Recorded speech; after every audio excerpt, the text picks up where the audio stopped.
Well, the JSE has been firmer on Tuesday morning, along with its global peers, as global stocks recovered amid slightly steadier investor sentiment than last week. For more on this, well, focus at least will be on commentary from the U.S. Federal Reserve policymakers later in the week, while SA inflation numbers for May are due out on Wednesday.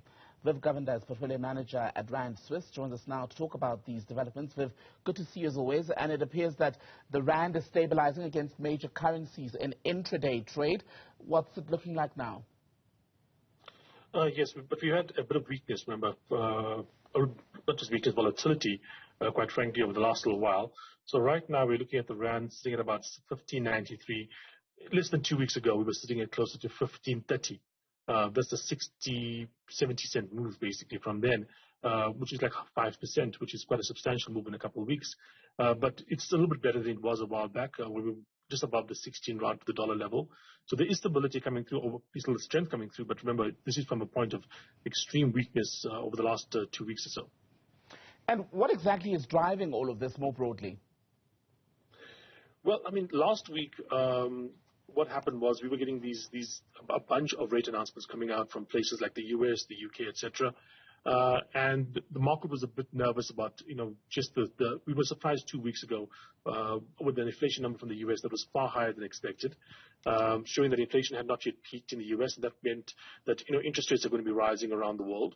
The Federal Reserve came out with a 0.75% increase, which is quite substantial, especially consider how low the interest rates are and the fact that they normally move at 0.25%, so this is 3 times larger than normal. And that's kind of spooked markets. And when markets get spooked, countries like South Africa, which have, well-traded volatile currencies, often get punished for that. And India's top steelmaker, Tata Steel, has imported coal from Russia. That was in the second half of May, weeks after it had pledged, in fact, to stop doing business with the Russians. What informed that U-turn? Well, the company spokesman says apparently the deal was done, or this particular allotment of coal the deal was done for that allotment before the agreement was made not to import more. But India has been a bit more friendly to Russia than, for instance, the West wants them to be. And basically,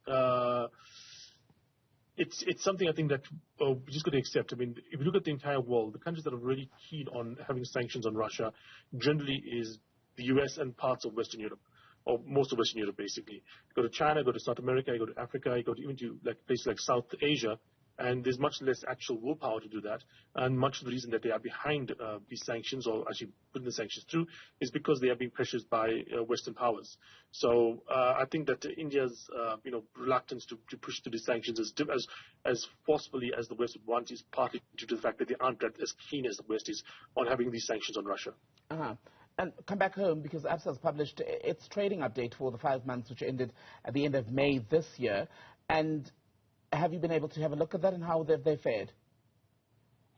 Yeah, look, I mean, we have seen, because the banks in South Africa obviously are doing a bit better in terms of the performance because of the recovery that's been coming through. Let's just see the actual numbers that have come out of here. So basically what they are saying is that they obviously talk about the Barclays, split up here, and they're basically going on track. They are seeing that revenue growth has improved strongly, double digits year on year, low double digits, but still double digit growth year on year, obviously coming from a very low base, which shows a solid recovery for the banking sector. That being said, I think as you go to a high interest rate environment, which we are going to be forced to do because the US is raising interest rates, we in South Africa have to do the same. We're going to find South African consumers under increasing pressure. High interest rates, more they have to pay for home loans, etc., car loans, more petrol prices, food inflation.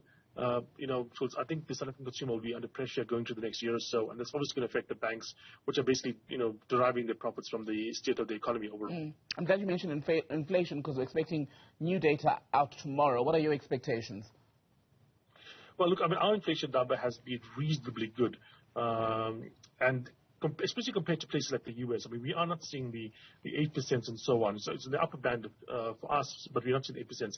I think this is going to change. We are going to start seeing more feed coming through, especially in things like what they consider to be the overall inflation number, because the overall inflation number often excludes things that are volatile, like, petrol prices.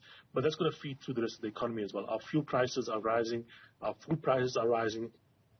the rand remains reasonably weak around 16, like we discussed, I don't think that we'll be able to escape the fact that global inflation is rising as much as it has.